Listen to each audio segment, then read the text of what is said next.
Chapter 8 Income from House Property. நம்மக்கிட்ட வீடு இருக்குது, அதை லெட் அவுட் பண்ணுறோம், ரெண்ட் அவுட் பண்ணுறோம் அப்படின்னா அது மூலமாக நமக்கு இன்கம் வந்துச்சுன்னா அந்த இன்கம் எப்படி டேக்ஸ் ஃபைல் பண்ணுறது, அதில் ஏதாவது டிடக்ஷன்ஸ் இருக்குது அப்படின்றதெல்லாம் நம்ம தெளிவாக பார்க்க போகிறோம். So income from house property அப்படின்ற விஷயத்துக்கு குவாலிஃபை ஆகணும் அப்படின்னா இந்த 3 conditions. assessee should be the owner of the house.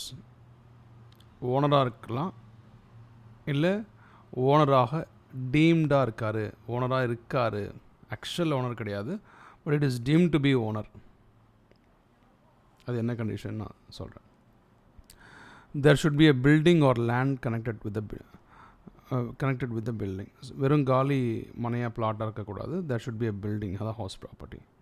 பேரே ஹவுஸ் ப்ராப்பர்ட்டின்னு வச்சுட்டு அதில் ஹவுஸ் இல்லைனா எப்படி? The building should not be occupied by the assessee for his own business. Building assessee there அப்படின்னா அது இன்கம் ஃப்ரம் ஹவுஸ் ப்ராப்பர்ட்டி. அங்கே business அவர் run பண்ணுறாரு அப்படின்னா அது ஐஎஃப்ஹெச்பியில் கால்குலேஷனில் வராது. ரைட்டா? ஃபார் எக்ஸாம்பிள், மிஸ்டர் ஏன்றது தான் அசஸ்ஸி. அவருடைய ஓன் பிஸ்னஸ் பண்ணுறதுக்காக அவருடைய பில்டிங்கை இன்னொரு பர்சன்ட் கிட்டேருந்து ரெண்ட்டுக்கு வாங்குறாரு அப்படின்னா அதுக்கு ரெண்ட்டு பே பண்ணலாம், அது ரெண்ட்டு.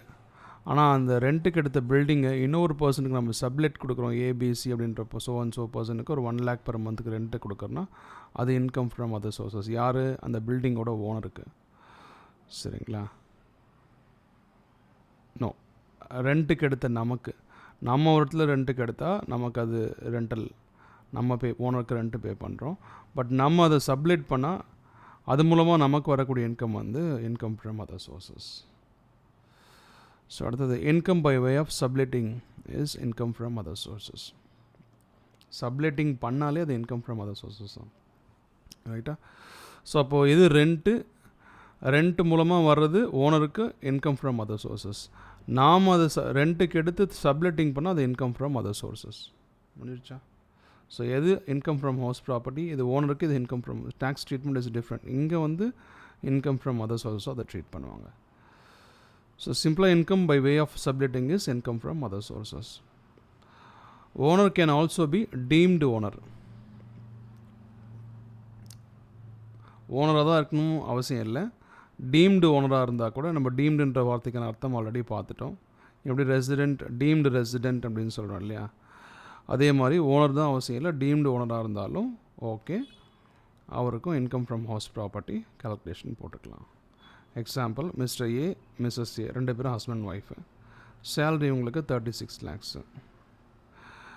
ஸ்பௌஸுக்கு, ஒய்ஃபுக்கு எதுவுமே இல்லை. இவருக்கு income from house property 12 lakhs இருக்குது. டோட்டலாக 48 lakhs.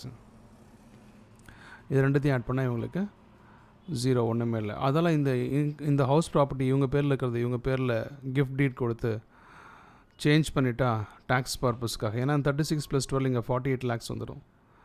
இவங்களுக்கு இதை சேஞ்ச் பண்ணிட்டா வெறும் 12 lakhs. அப்புறம் 12 lakhs இவங்களுக்கு டேக்ஸ் கிடையாது அப்படின்ற மாதிரி கால்குலேஷனில் சேஞ்ச் பண்ணலான்னு கேட்டால் இட் இஸ் நாட் பாசிபிள்.